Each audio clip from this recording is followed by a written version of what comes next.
Hello everyone, हमारे self Neha Khandelwal और आप सभी का स्वागत है EBSST विद नेहा मेरे चैनल में। अगर आपने अभी तक सब्सक्राइब नहीं किया तो प्लीज सब्सक्राइब कर लीजिए।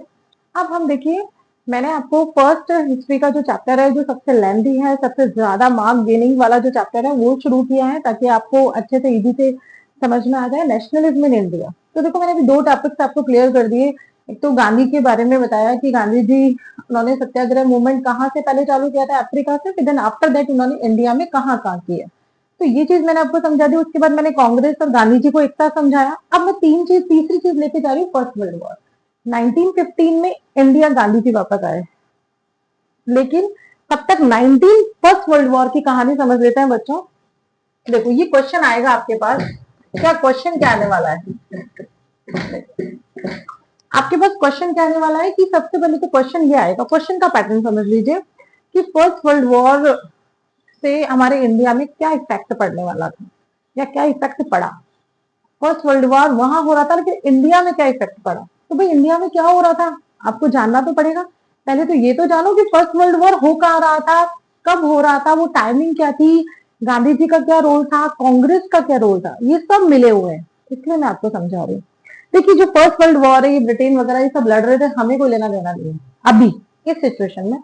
ये 1914 को चालू हुआ और 18 में खत्म हो गया। अब इस चीज को यहां से लिंकअप करके देखो कि गांधी जी कब आए थे, 1915 में। तो वो चीजों को समझना पड़ेगा, लगातार मेरे वीडियोस देखने पड़ेंगे, आपको क्लियर हो जाएगी। और जो हमारा लास्ट सत्याग्रह मूवमेंट था, वो भी यही खत्म हुआ था 18 में। अब देखना आप क्या हुआ था कि फर्स्ट वर्ल्ड वॉर में देखो गांधी जी आए। अब देखो, कांग्रेस और गांधी जी के लिए एक अपॉर्चुनिटी थी ब्रिटिश के जो लोग थे उनके सामने, उन अधिकारियों के सामने, कि अरे हम उनसे ये आगे से कहते हैं कि प्लीज आप हमारे लोगों को ले जाओ वर्ल्ड वॉर में, और अगर आप ले जाओगे तो फिर इन लोगों को अप्रिसिएशन मिलेगी, ये लोगों की बहुत तारीफ होगी, जो हमारे कांग्रेस वाले हैं, हमारे गांधी जी हैं, इनकी। तो इन लोगों ने यहाँ पर इनको पहले सलाह दी ब्रिटिश को, लेकिन ब्रिटिश ने मना कर दिया, दे रिफ्यूज कि नहीं नहीं हम नहीं लेंगे। लेकिन उसके बाद बार बार इनके कहने के बाद जो ब्रिटिश लोग हैं उन्होंने क्या किया, फोर्स्ड रिक्रूटमेंट किया।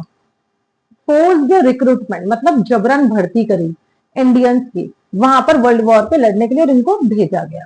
अब देखो क्या होगा, मैं कहानी समझा देती हूँ, फिर पॉइंट्स पर आ जाता है। देखो, अब हम हर टॉपिक के पॉइंट्स लेते चले जाएंगे, आप इन पॉइंट्स को आपकी बुक के जस्ट बगल में नोट डाउन कर लेना, और फिर उन पॉइंट्स के अंदर एग्जाम में क्या करना है, दो दो तीन तीन लाइन लिख देनी है मन से बना करके कि नाउ दिस इज हैपेंड। मैं बता दूंगी एक दो क्वेश्चन आपको समझा के। अब फिर क्या हुआ कि फोर्स रिक्रूटमेंट किया, जबरन भर्ती कर दी।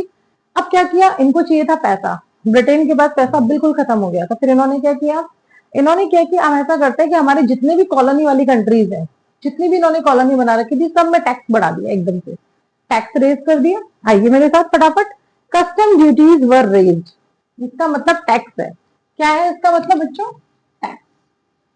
ये आपकी बुक का सबसे फर्स्ट पेज है, ये देखिए, ये आपकी बुक का फर्स्ट पेज है, the first world war.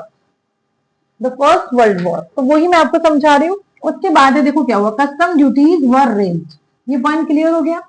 Forced recruitment, ये वाला पॉइंट क्लियर हो गया हमारा।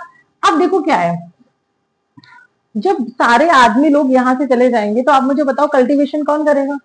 कोई नहीं हमारे पास कल्टीवेशन करने वाला। लेडीज कितना कर लेंगी, क्योंकि उनके पास बच्चे भी हैं और घर भी है, सब चीजें। तो धीरे धीरे क्या पड़ने लग गई, क्रॉप फेलियर हो गई। अब क्रॉप फेलियर होगी तो क्या होगा कि जो मुश्किल दौर आ जाएगा। तो आइए फटाफट से, क्रॉप क्या हो गई, फेल हो गई, ये पॉइंट क्लियर। एक्सट्रीम हार्डशिप का मतलब है कि बहुत मुश्किल समय, it's a very tough time. आप लिख सकते हो कि when there is no food then this is a very tough time for Indians.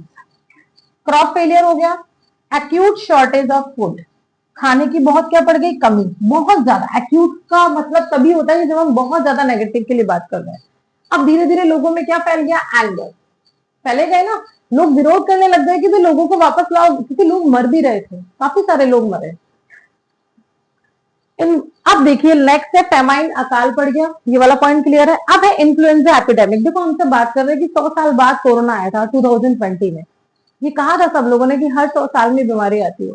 तो 1920 और 21 में भी ऐसा ही इन्फ्लुएंजा आया था। वो इसी वजह से आया क्योंकि there is a shortage of food, लोग बीमार होने लग गए, इंडिया में बिल्कुल भी खाना नहीं था। तो जितने भी प्रेस्टिजियस लोग बैठे थे उन्हें नहीं पता कि नीचे वाले लोगों को क्या हो रहा है। तो ये फर्स्ट वर्ल्ड वॉर का इफेक्ट है। समझ में आया? तो एक बार ये पॉइंट्स आप नोट कर लीजिए फर्स्ट वर्ल्ड वॉर से।